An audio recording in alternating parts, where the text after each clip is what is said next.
We're going to hear from Steve Lerner next from the CIU, the architect of the Justice for Janitors campaign. Currently, he's working on partnering with unions and groups in Europe and South America to build a campaign to hold financial institutions accountable.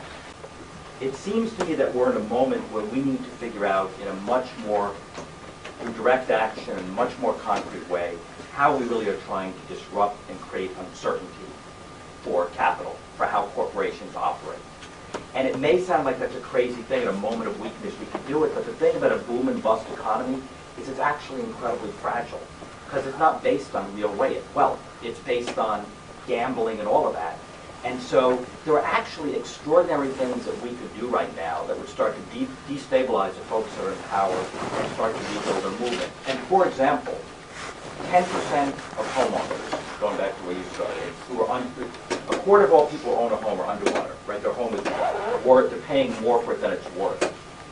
10% of those people are now in strategic default, meaning they're refusing to pay, but they're staying in their home. That's totally spontaneous, right? They figured out it takes a year to kick me out of my home because more foreclosures backed up. I'm going to stay, I won't pay. It's just what business does. It's a good business decision.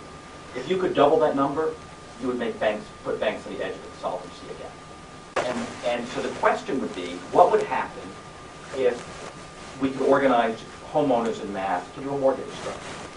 To say, if we get 500,000 people to agree, we'll agree we won't pay our mortgages. It would literally cause a new financial crisis. 4 things we could do that could really upset Wall Street.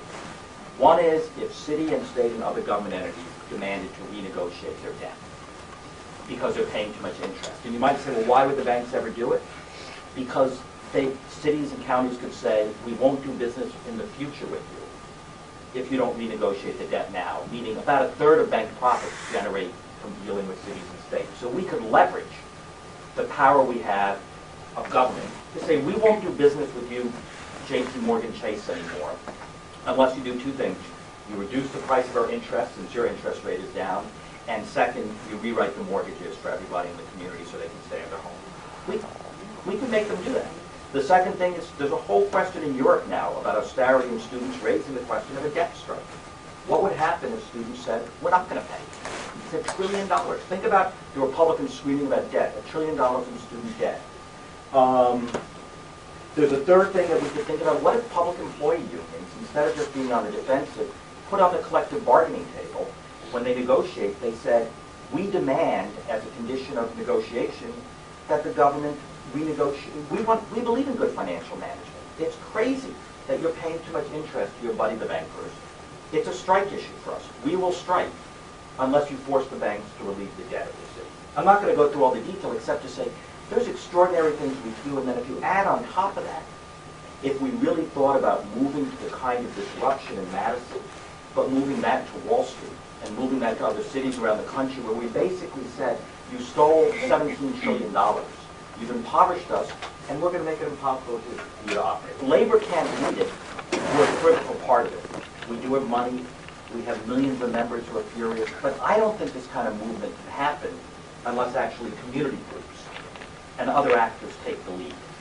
And that's a big reversal of how a lot of these coalition things have been thought about. It's sort of unions helping community groups, or communities who cover this narrowly. And if we really believe that we're in a transformative stage of what's happening in capitalism, and we either need to confront it in a serious way and develop a real ability to put a boot in the wheel, then I think we have to think not about labor community alliances. We have to think about how together we're building something that really has the capacity to disrupt how the system operates. And so I guess raise that we need to think about a whole new way of thinking about it, which is not as a partnership, but building something new. Because the bottom line is, as soon as a union gets sued, it's going to be terrifying. When we get an injunction that says, we're union backs down. So we need to build a movement based on we know the repression we're going to face. And I think the only way we can do that is to think much more creatively. And the key thing I sort of throw out is we have to say, what does the other side fear most? They fear disruption. They fear uncertainty. Every article about Europe says they rioted in Greece, the markets went down. The folks that control this country care about one thing: how the stock market does, how the bond market does, and what the bonuses is. So I think we need to have a very simple strategy. How do we bring down the stock market? How do we bring down their bonuses? How do we interfere with their ability to be rich? And if we don't do, and that means we have to politically isolate them, economically isolate them, and disrupt them. So it's not all theory, I'll do a pitch. So a bunch of us around the country think about who would be a really good company to hate.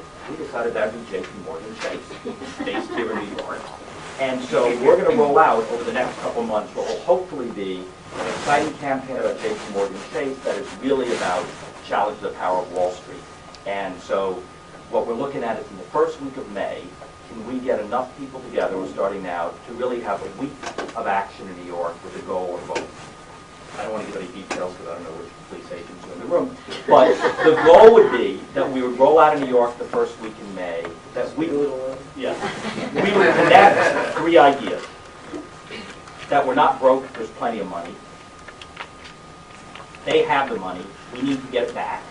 And that they're using Bloomberg and other people in government as the vehicle to try to destroy us. And so that we need to take on those both at the same time. And that we'll start here, we're going to look at a week of civil disobedience, direct action, all over the city, then roll into the JP Morgan shareholder meeting, which is they moved out of New York because they were afraid, I guess, to Columbus, where there's going to be a 10-state mobilization to try to shut down that meeting, and then looking at bank shareholder meetings around the country, and trying to create some moments like Madison, except where we're on offense instead of defense, where we have brave and heroic battles challenging the power of the giant corporations, and we hope to sort of inspire a much bigger movement about redistributing wealth and power in the country. You're talking about why unions are so invested because of their pension plans and why ungovernability, as Francis Fox Pippin and Cloward taught us, poor people's movements are successful when they create conditions of ungovernability, and then you win victories.